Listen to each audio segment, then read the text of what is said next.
The Denver Zoo is happy to welcome the first baby orangutan born in North America this year, but she wasn't quite ready for the public eye, so this is the closest we're gonna get until the exhibit is open. The bear was so strong he ripped the dashboard out of the car and left his mark. Some claw scratches right here. Today the kids got a visit from the Birdman himself, and now their skills are definitely better than mine. Jefferson County has had about 130 cases of salmonella in the past 2 years and 35 cases so far this year.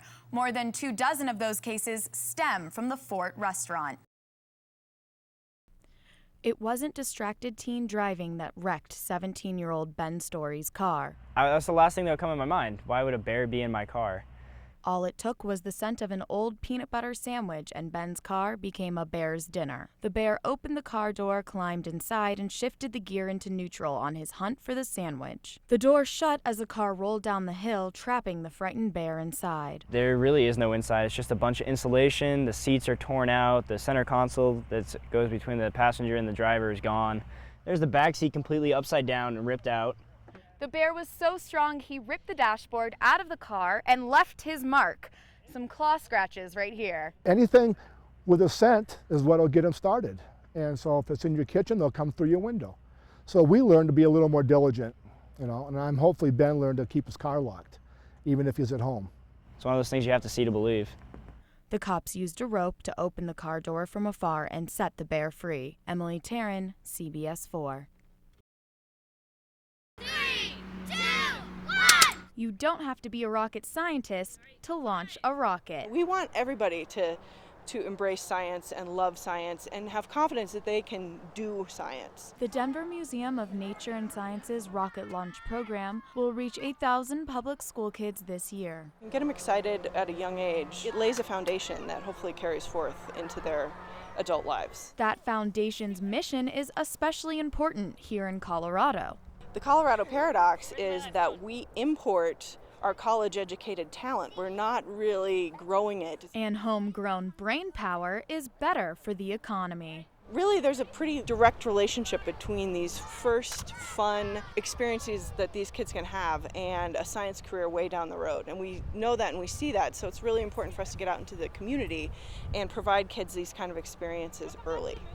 Emily Tarrin, CBS 4. School's out for summer and camp's in session. But this isn't just your typical basketball camp.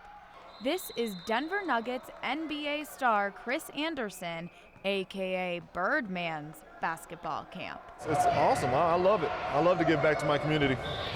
Today the kids got a visit from the Birdman himself, and now their skills are definitely better than mine.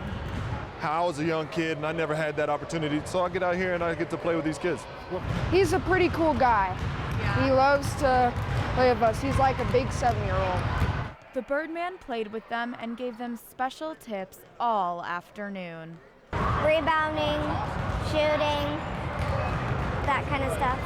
How to dribble and not look. And not only are they copying his basketball moves, they're copying his style too. Yesterday, a couple of them had like those little temporary tattoos, but now everybody basically has all those tattoos now. So it's funny to see, what kind of artwork they have on them. So what do the kids think of Birdman's tattoos? I like your tattoos. He has a little too many. Getting to learn from the pro himself made it much more special than just another day at camp. Emily Tarrin, CBS 4. You're watching CBS 4 News in high definition. A Colorado restaurant known for exotic dishes is under investigation tonight. Good evening, I'm Emily Tarrin. A rattlesnake sent 8 people to the hospital, but no one was bitten. Health officials say dozens of people got sick after eating at a popular restaurant. As CBS 4's Rick Salinger shows us, a rattlesnake dish may be to blame. It's designed like an Old West fort from the 1800s. Jefferson County has had about 130 cases of salmonella in the past 2 years and 35 cases so far this year. More than 24 of those cases stem from the Fort restaurant. Employees at a Connecticut beer distributor are in shock tonight after one of their co-workers opened fire on the plant. Workers were loading trucks when the suspected gunman started shooting.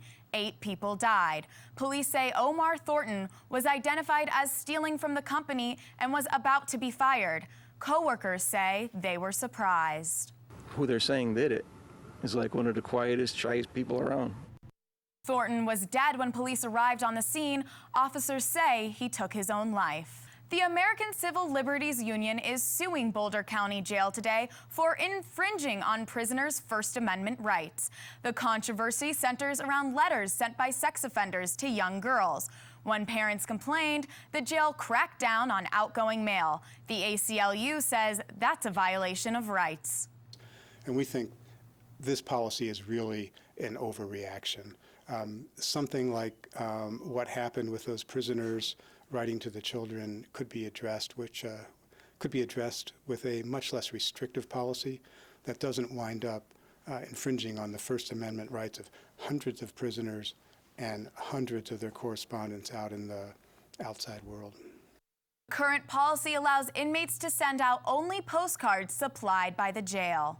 The job search continued today for many of Colorado's unemployed. The annual Diversity Job Fair brought employers from Fortune 1000 companies to Denver. Times are tough, leaving more candidates to compete for less jobs, but job seekers aren't getting discouraged. I mean, you never know what's going to happen.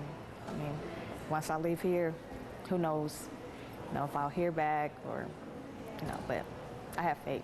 I think something might happen this time. So we're just going to hope for the best.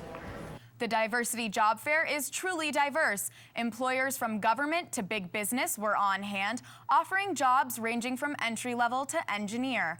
Organizers try to offer something for everyone. There's been a lot of distracted driving lately. When CBS 4 News continues, we'll show you how to drive defensively and protect yourself from those not paying attention.